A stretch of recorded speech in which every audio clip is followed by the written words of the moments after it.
Hello. Welcome to the oligarchy of education reform. Thanks.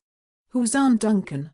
He was superintendent of Chicago schools for about 3 minutes. None of his charter school tricks ended up working there. Now he's Secretary of Education and trying to make the entire country do the same stupidities. Who's Michelle Bloomberg? He's the zillionaire mayor of New York. He took control of public schools and made them much better. Until a recent new study showed that all the testing gains were a result of test inflation. That happens a lot in high-stakes testing. The superintendent in Seattle actually secretly sat on the board of NWER, a testing company that got a multi-million-dollar contract to test kids again and again and again and again. There's a lot of money in testing. She makes more than the governor already.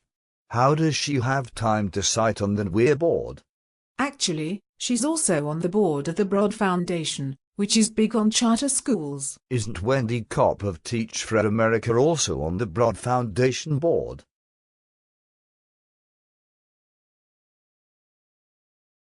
Yes, and the superintendent is trying to get Teach for America into Seattle public schools. Who is Wendy Kopp married to?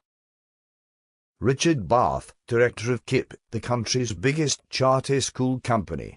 So these people are not just in bed with each other figuratively? No, literally.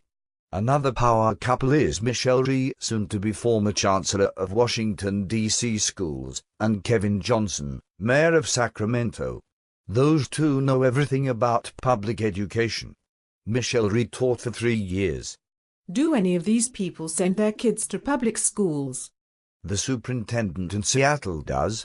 None of the other ed reformers do as far as I know. President Obama doesn't. Bill Gates and Eli Broad might be neutered.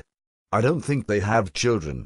That must be why they're so angry and want to destroy public education and create charter schools by manipulating public opinion. They should be cloned, because they are so smart. Did you know that in New Orleans 60% of kids go to charter schools? So the other 40%, the ones that charter schools don't want, they get left in public school? A two-tiered education system was good enough for our grandparents. It ought to be good enough for us.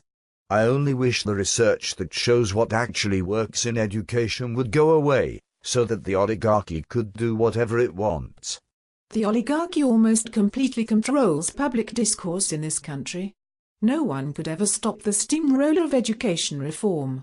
What if teachers don't vote for Obama in 2012?